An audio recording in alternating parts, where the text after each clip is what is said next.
Oduu teenyaa jalqabaatiin mootummaan Itoophiyaa boruu irraa eegalee kaabineen isaa guutummaatti leenjii waraanaa akka fudhatan gochuufi jedhame.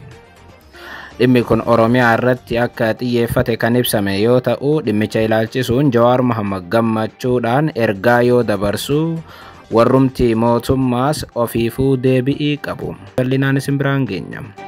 Oduu biraatiin artisti Kadir Martuu dhukkubsatee haala hamaa keessatti argamaa jedhame. Aartii Oromoo keessatti maqaa guddaa kan qabu wallisaa Kadir Martuu akka siree irratti kufee ibsameera. Asirrattis waan qopheessine qabna. Oduu itti aanuun Israa'elitti ibidda bosonaa ka'een mootummaan Israa'el dhaamsuu dadhabuun addunyaan akka isaaf birmattu gaafate. Yeroo ammaa duguuggaa sanyii Gaazaa irratti raawwachaa kan jiran Netanyaa'oon ibidda dhaamsuuf rakkatanii uummanni addunyaa Israa'eliif akka kadhataniif waamichas dhiyeessan. Bal'inaan dhageessu. Ashama akka moltan daawwattootaaf hordoftoota Anuulee Global Media oduu odeeffannoo keenya galgala kanaa qabannee dhufneeti jirra. Odeeffannoo keenya ijoo isaan madhageessan guutuu isaa isin biraan geenya. Kallattumaan gara gabaasa bal'aattiin isin qajeelcha.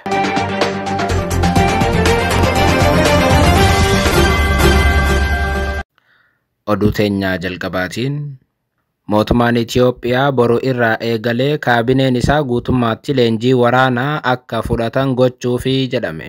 Taateen kun Oromiyaa irratti kan xiyyeeffatu yoo ta'u, dhimmicha ilaalchisuun obbo Jawaar Mohammad gammachuudhaan ergaa yoo dabarsu warri mootummaas deebi'ii qabu. Tibbana ergaa dargaggoonni humnaan waraanatti galfamaa jira jechuudhaan uummanni bal'aa mootummaa mormee booda mootummaan ofiifuu leenjii waraanaa fudhachuu qabnaa jechuun dirqama addaa labseera. Waggoota 7 biyya bulchanii nagaa godhanii kan hin beekne ministeerri muummee Abiyyi amma Eertiraa faana lola seenuu akka danda'a miidiyaaleen addunyaa bal'inaan gabaasaa jiru.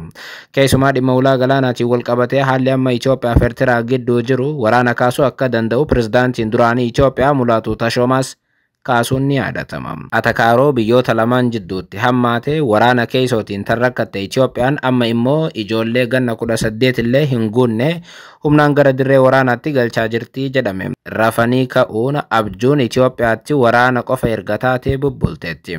Seenaa biyyoota Afrikaa keessatti biyyi ilmi namaa humnaan ittiin leenjii waraanaa fudhatu ammatti Eertiraa qofaatu jira jedhama. Amma immoo kun Itoophiyaatti eegaluun Itoophiyaan Eertiraatti aansitee biyya lammiilee ishee humnaan waraana leenjiftu taateetti. Biyyi waggaa 10 dura diinagdeedhaan Afrikaa irraa maqaa guddaa horatte Itoophiyaan amma diinagdeen maqaan ishee ka'uun hafee waraanumaan ka'uurratti argamti. Waraana irraa gara waraanaatti dabraa kan dhufte Itoophiyaan amma immoo waraana biraatiif dargaggeessa qopheessaa jirti. Haaluma kanaan guyyoottan dabre waraana amma Eertiraa faana ka'uu mala jedhamee sodaatame hordofee mootummaan Abiyyi dargaggoota Oromoo humnaan leenjii waraanaatti galchaa jira jedhame. Guyyoota dura dhimma kana Jawaar Mohammad bal'inaan erga mormee booda BBC'n gabaasa arraa baaseen ijoolleen osoo hin hafin humnaan gara dirree waraanaatti geeffamaa jiraachuu mirkaneesseera. Kan nama ajaa'ibu garuu galgala kana odeeffannoon Jawaar qoode akka jettutti boruu irraa eegalee mootummaan kaadire isaa guutuu leenjii waraanaa akka fudhatan ajajeeraa jedhame. Jawaar keessoodhaan odeeffannoon nagaheeraa jechuun akka qoodetti borii kaasee bulchaa aanaa, bulchiinsaaf nageenya aanaa, bulchaa gandaa dabalatee kanneen hafan hundi leenjii loltummaa deemuudhaaf qophaa'aa jiru jedhame. Jawaar odeeffannoo kana wayita qoodu haala gammachuu fakkaatuun imoojii kolfaatiin dabalee akkas jechuun katabeera. Kun waan gaariidha. Kaabineen ilmaan hiyyeessaa morma qabdee abidda waraanaatti oofaa baate amma ofiifis oofamuudhaaf jirti jedhan. Qunnaa namaaf safaraa bahanitti safaramuun hin ooltu maaqmaaqsii jedhu sun kanumaa fi fakkaataa jedhan obbo Jawaar Mohammad. Odeeffannoo Jawaar qoode kana hordofee kaadireen dhimma kanaaf deebii laachaa jiraniin immoo odeeffannoon kun sobaa jechuun haalaa jiran.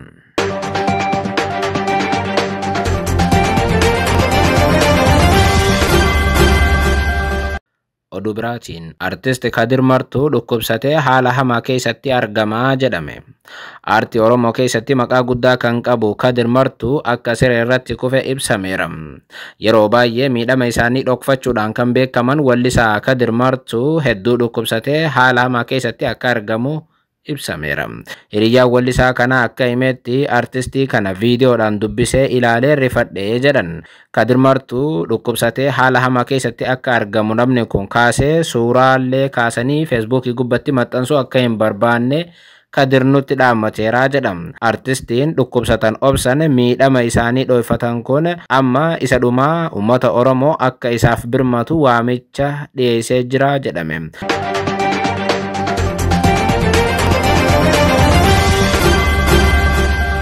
Oduu biraatiin Israa'elitti ibidda bosonaa ka'een mootummaan Israa'el dhaamsuu dadhabuun addunyaan akka isaaf birmattu gaafate.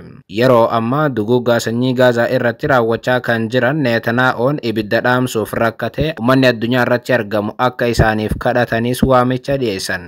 Akka miidiyaaleen Israa'el gabaasanitti ibiddi bosonaa naannoo Yerusaalemii fi Beet Shamsan keessatti ka'e bubbee hamaa makachuun babal'ateera.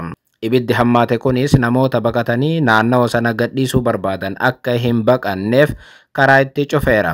Ibiddi kun lammiilee biyyattii marsuu hordofee Israa'el gargaarsa biyyoota alaa gaafatteetti. Ministeerri ittisaa Israa'el ibsa laataniin balaa hamaa keessa jirra jedhaniiru.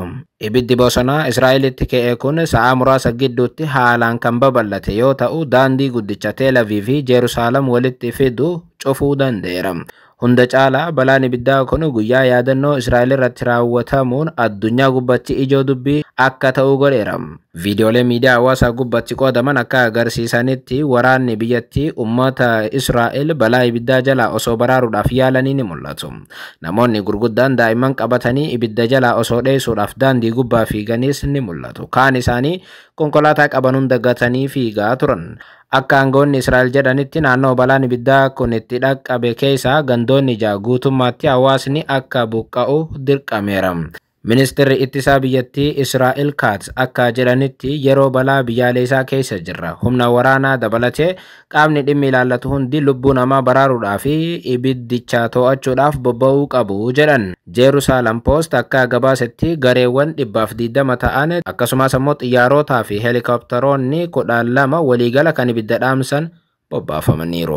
Ibiddi bosonaa ka'e kun namoota irratti miidhaas geessiseera. Namoonni miidhaman hospitaala Shaamir keessatti kan argaman yoo ta'u, hospitaalli Shaamir ibsa baaseen haga ammaatti namoonni 7 sababa ibidda kanaatiin hospitaala galaniiru. Namni tokko haalaan miidhameera, kaan immoo miidhaa salphaan irratti argameera jedhan. Balaan ibiddaa kun sababoota lamaan akka ka'uu danda'u miidiyaaleen Israa'el gabaasa hojjetaniin kaayaniiru. Akka gabaasa achii ba'eetti yoo ta'u sababiin ibiddi bosonaa kun ka'eef inni jalqaba haala qilleensaa hammaateedha. Kan nama ajaa'ibu garuu sababni lammaffaan kaayame Filisxeemonni ibidda kana qabsiisuu hin oolan shakkii jedhudha. Mootummaan Israa'el ibidda bosonaa amma ka'e kana hordofee dargaggoota Filisxeem hedduu ta'an to'ateera. Kunis balaa ibiddaa kana isaantu qabsiise maqaa jedhuuni. Namoonni dhimmicha ilaalchisuun yaada kennaa jiran ibidduma kanaa'u mootummaan Netanyaa'u qabsiisee ittiin Filisxeemota haleeluu fi hidhuudhaaf waan kaayyeeffate ta'uu shakkaniiru. Yeroo gaarii.